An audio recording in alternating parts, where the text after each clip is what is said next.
Seguinos en nuestras redes sociales. Instagram, Twitter, Facebook, 24/7 Express UI. Lo tenemos a él es periodista, editor de Sábado Show y TV Show, autor del libro El Puente, Colonia, Buenos Aires y otros cuentos exposibles. Bienvenido, Miguel Bardesio, ¿cómo estás? Buen día, ¿cómo están? ¿Todo bien? ¿Todo bien, vos? Bárbaro, acá estamos. Bueno, uno de los motivos de tu visita acá es el lanzamiento de tu primer libro de Es cuentos. Es verdad. El título de este libro es el que da nombre justamente a uno de los cuentos. Exactamente. Es un libro bastante trabajado en el tiempo, que nació de forma fragmentaria, o sea, yo fui armando cuentos porque escribo hace mucho tiempo y bueno, también dependiendo del tiempo libre que uno va teniendo, porque es una actividad de hobby y que no es mi actividad principal, todo el mundo sabe, yo soy periodista y trabajo en el Diario del País hace muchos años, hace 20 años. Pero bueno, siempre tuve esta inquietud, llamémosle, de una escritura de ficción. La escritura es toda la misma, ¿no? Cuando uno escribe periodismo O sea, todos los días literalmente abocado a la escritura. Sí. Vivo de escribir, digamos, vivo con los dedos, como del ejercicio del teclado. Y bueno, ahí se fue generando un material, ¿no? Que va quedando ahí, más una carpeta en la computadora que queda ahí. Total. La visitas cada tanto, de repente pasan meses y no sale nada nuevo. Pero después, con la pandemia sobre todo, que nos hizo quedar un poco más en casa, vieron que las rutinas cambiaron, etcétera. Y también en sintonía con otros amigos, con los que había compartido talleres literarios, etcétera. Surgió esta idea de decir, bueno, ¿qué tal si reunimos algunos de estos cuentos? Y así empezamos a trabajarlo. Y gracias a la editorial Ocho Ojos, que está Camilo Baralbar al frente de ella, me llamó un día en diciembre del año pasado y me dijo, vamos a sacar un sello y queremos editarte. Bueno, y ahí empezó como una recta final de correcciones, de agregar, sacar, etcétera. Decidir cuáles no, cuáles sí. ¿Y ahí nacieron también nuevos cuentos? También, sí, porque uno cuando está como en esa fase, y más cuando ves que la meta está de algún modo próxima, claro. Como que se potencia un poco más todo. La creación y el revivir un montón de cosas, de personajes también que estás releyendo. Totalmente, también. Sí. Entonces ahí fue una etapa bastante inspiradora. Y sí, pongamos que eso fue en diciembre, en marzo ya había entregado un primer borrador, vino, correcciones, etcétera. Y ya en junio salió, finales de junio, sí salió. Claro, la presentación fue a principios de julio, ¿no? La presentación fue a mediados de julio, exactamente. Y yo estoy muy contento, qué sé yo. Me estoy también dejando sorprender por algunas devoluciones que la gente que me hace, amigos o gente común, nomás que no conozco, lectores que aparecen. No es un producto, yo ya lo sé desde el principio, para ser masivo, para tener una repercusión de bestseller, ¿no? Exacto. Lo hago para uno escribe para comunicarse, por supuesto, y comunicar ciertas cosas que de repente a personas le llegan y a personas no. O sea, claro. y no es independiente de mí y incluso de la otra persona. Hay conexiones que se dan o no se dan y punto. No hay que guardar muchas expectativas. Claro, la literatura misma por la literatura misma. Totalmente. Lo tenías guardado y dijiste, bueno, que salga este hijo de acá. Y ni que hablar que uno no piensa en la repercusión, en tener una retribución económica. Claro, claro. Es un placer. La idea es empatar y ya está, que estamos más o menos en ese camino. Y listo, ya con eso estamos coronados. Bien, totalmente. ¿Siempre fuiste para el lado del cuento corto? Sí, ¿O te gusta la poesía? ¿O novela? No, sí. Alguna poesía hice más de jovencito, tengo 42, pero bueno, de adolescente, qué sé yo. Sí, hice alguna poesía, pero siempre me he volcado al relato corto. Después con el periodismo se agravó esa tendencia, llamémosle. Porque el periodismo hay que hacerlo para allá, el artículo tiene una extensión que por lo general es más breve de lo que uno piensa que podría rendir, pero bueno, y hay que terminar, hay que empezar y terminar. Claro. Y yo, si alguna vez tuve un proyecto de novela, o incluso alguna de las historias que están en el libro podrían rendir para una novela, no me sale. Yo tengo que terminar. Cuando estoy escribiendo estoy pensando en qué momento tengo que terminar. Es como que estoy presionado a terminar. Sí, la novela es otro camino. Es claro, la novela es al contrario. Es al contrario. Uno está pensando más en cómo ramificarle, cómo desarrollar la psicología del personaje, de los lugares, con una paciencia tremenda. Pero el cuento para mí el mejor cuento es el cuento que en síntesis o en la menor cantidad de páginas posibles plantea la idea, el conflicto y lo resuelve. Claro. Bueno, ya lo decía Quiroga también, ¿no? Que un cuento tiene que resumir con la primera frase y la última. Claro, que, por ejemplo, a veces, creo que he hecho mención ya de esto en el programa, pero A la deriva, que comienza con el hombre pisó algo blancuzco y termina cesó de respirar. Ahí tenés ahí está el la cuento. Síntesis absoluta de todo. Es un genio. Sí, total. Bueno, Cortázar es otro. ¿Cuáles autores Bueno, nombraste a dos que me encantan. Me gustó, primero me llegó Cortázar. Claro. Que bueno, para nuestra generación, que no tanto, y para generaciones más adultas que nosotros, o más grandes, era el escritor de esa generación. Total. Con su impronta también política, etcétera. Que después eso, bueno, uno lo canaliza por el lado que tiene que ser. Lo literario es una cosa y lo político otra cosa. Pero como cuentista, era genial. Total. Después uno descubre otros, Edgar Allan Poe, Chekhov. A mí me gusta leer cuentos, además de escribirlos me gusta leer. También puedo leer novelas, pero me gusta leer cuentos, aunque también entiendo que es un género que no quiero llamarle menor, pero que bueno, a nivel de mercado, de lectores, tiene menos lectores y tiene menos cabida en las editoriales, etcétera. Claro. A nivel de narrativa se prefiere la novela. De hecho, si hay un concurso de narrativa, lo más probable, aunque se presenten 400 libros de cuentos, gana una novela. Claro.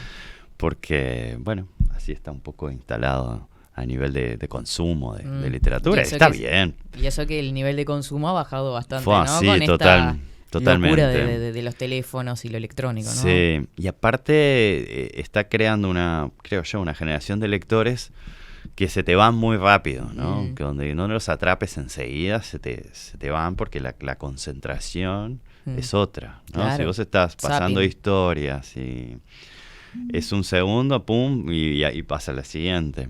Tal cual. Sin embargo, el libro tenés que plantearte otra relación, tenés que tener otra paciencia, otra apertura, y a veces no sucede. Igual, como dice un amigo, en este mundo está lleno de gente que hace cosas raras, entre ellas leer, ¿no?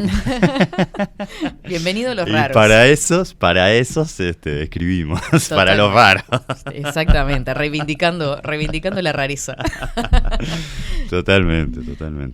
Centrándonos en el libro propiamente dicho, comienza con el puente Colonia-Buenos Aires, que en realidad es un proyecto, algo que en su momento se habló, pero que nunca se concretó. Es verdad. ¿Qué pasa con ese cuento?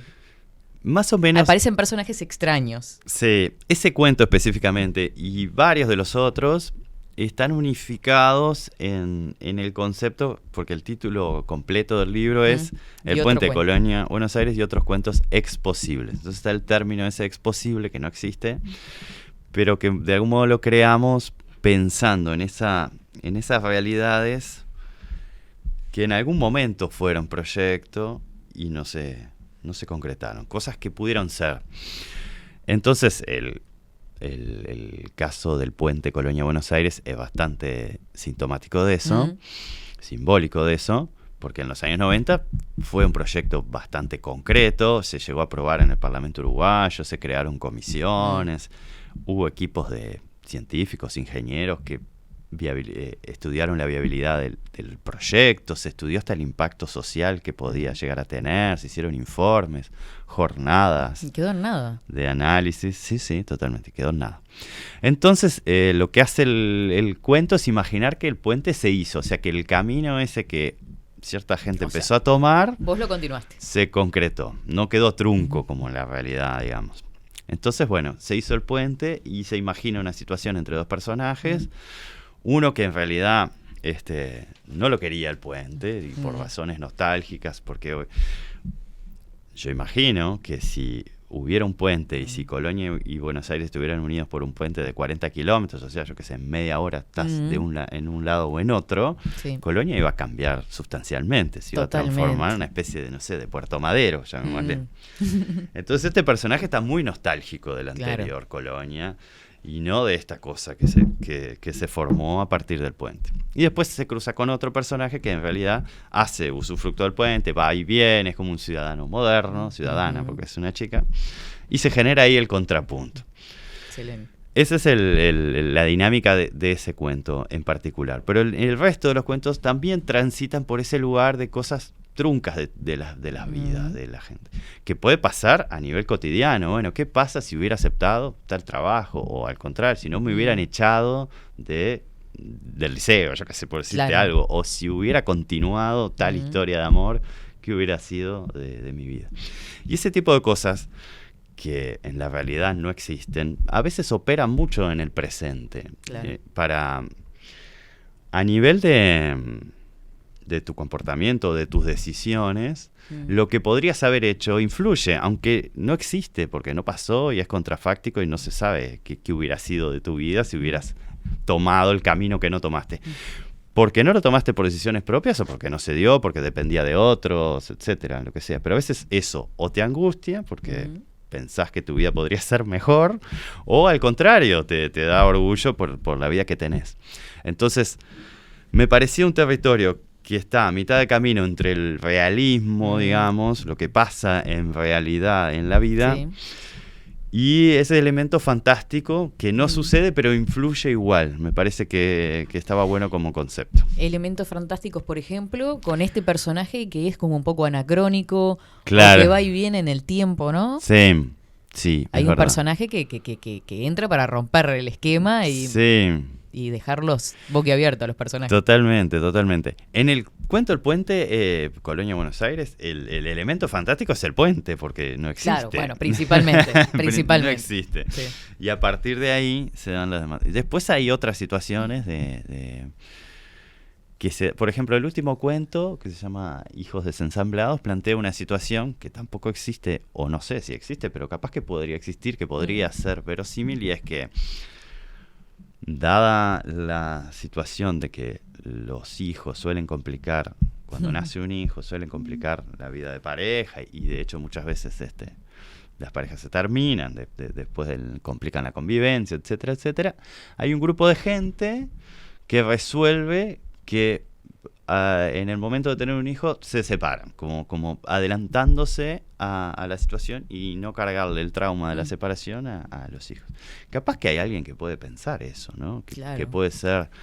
Que de antemano esté prevista la separación. Claro, entonces de ahí ya de forma desapasionada se hace todo el acuerdo de la tenencia o lo que sea, y se construyen estas familias, llamémosle, que ya separados antes de enfrentar el problema. Bueno, eso por supuesto que es imaginación, por supuesto que es imaginación y es ficción, pero quizás alguien puede pensarlo, que puede ser un proyecto viable. Hay tanta cosa. El otro día leía algo vinculado a esto, que hay una especie de aplicación o de red social, llamémosle, a la manera de Tinder, llamémosle, pero que en lugar de buscar pareja para tener un vínculo de pareja o lo que sea, esporádico o no, se busca una pareja para ser padres ambos, con inseminación, cosas, sin amor y sin sexo, pero ser padres y después, bueno, es algo parecido. Claro. Entonces buscas el perfil de quién podría ser el padre ideal, llamémosle, o que vos aspirás para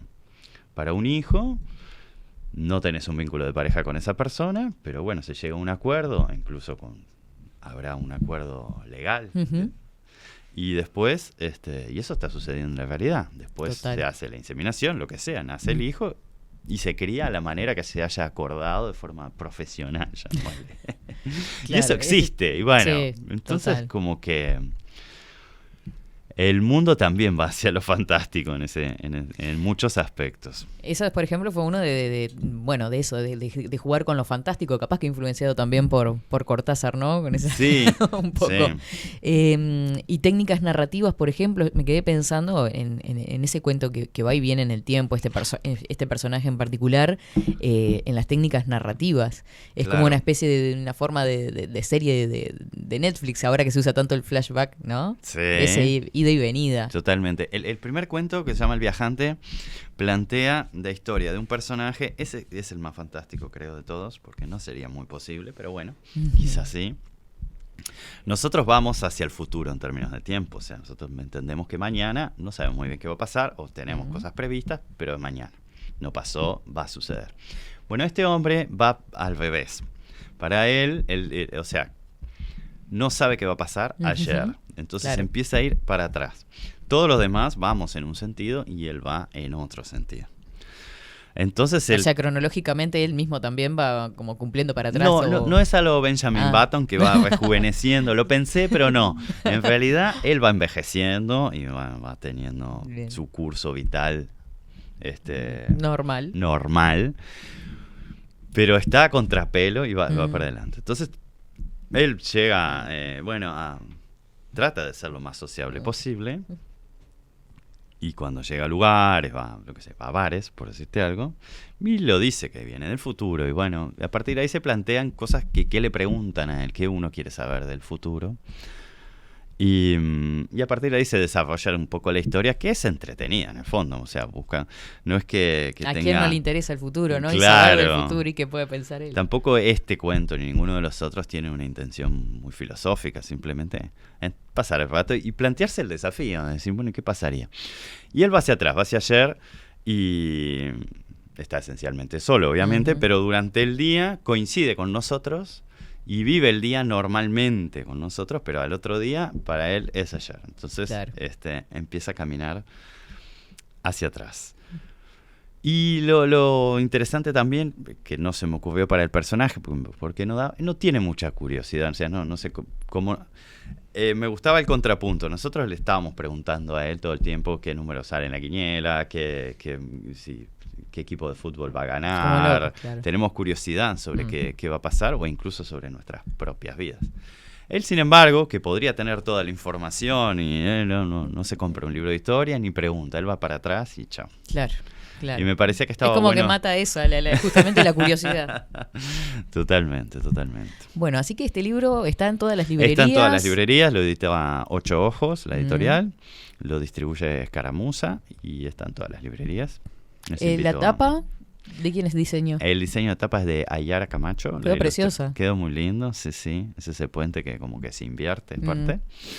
O sea que comunica dos orillas, pero al mismo tiempo se da vuelta y comunica más cosas. Claro. Y... El puente además como símbolo de un montón de cosas, Sí, ¿no? sí, Porque totalmente. sí, buscabas por ejemplo, en es un Cirlot. puente con lo fantástico también. Exacto, lo fantástico y la simbología ese del cambio precisamente, que es lo que demuestra, por ejemplo, en el cuento mismo, ¿no? Totalmente. ¿Qué temas te inspiran a escribir? Bueno, la realidad me inspira mucho. Yo trabajo con la realidad porque, bueno, soy periodista y la realidad inspira mucho. Nuestro trabajo nos hace conocer mucha gente y muchas historias que son increíbles o vivencias increíbles. Eso me inspira mucho. Los sueños también. Yo soy de recordar mucho los sueños. Entonces, son ahí es como que uno mete en una especie de licuadora, ¿no? Lo que va viviendo en el día, las experiencias. ¿Sos de anotarte las y ideas real. cortas? Sí, soy de anotar una nota en el celular, o ando mucho con grabador y me grabo, qué sé yo, esas cosas. Y después a la hora de sentarse a escribir, empezás a refrescar eso y va saliendo. Totalmente. Pero más que la inspiración, es la transpiración, como dicen, ¿no? Es cuando sentarte baja la idea. Y darle de punta con los dedos, como picando piedra. Y en el teclado le das. Vos sabés que yo no En mi puedo caso con es eso. así. Yo soy no puedo despegarme del cuaderno y el lápiz. Es como que... no Mirá. sé, es como No, otro no, trance. Pero No, claro, yo por tu teclado. trabajo también, Sí, totalmente. 20 años ya en Diario El País. Sí. ¿Cómo ha sido el transcurso de estos 20 años? Los cambios con respecto a la revista, también a Sábado Show, Claro. lo que fue en sus comienzos, lo que la gente lee hoy, o lo que busca, o lo que vende. Sí. Yo pasé por varias secciones en el diario y de hace 13 años que estoy en la Sábado Show. Cuando llegué, la revista era una revista muy volcada a su contenido hacia Hollywood, consumo de cine o de artistas internacionales, etcétera. Más alejado de lo nuestro. Claro. Mm. Y en ese momento ya tenía un tiempo la tendencia del público, sobre todo, yo creo que nació del público, de tener más curiosidad por las figuras que se veían a nivel local, a nivel televisivo, radial o también de otras plataformas, pero bueno, más curiosidad por sus historias de vida, más allá de lo que uno ve.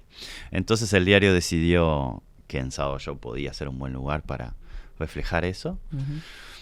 Y me hicieron la propuesta, me pareció muy buena la idea, a pesar de que yo no había trabajado nunca en espectáculos ni en ese rubro farándula, llamémosle, pero me pareció interesante y así empezamos. Hoy es una revista enfocada prácticamente en el 100% a eso, a contar historias vinculadas a los personajes públicos de los medios, y a veces no tanto de los medios, se ha abierto un poco más, que sea algún deportista, políticos, qué sé yo, que quieran tener una apertura hacia contar historias vinculadas a su familia, a su historia de vida, a todo eso. Después, como anexo, surgió TV Show, más o menos en paralelo, porque tiene casi 15 años.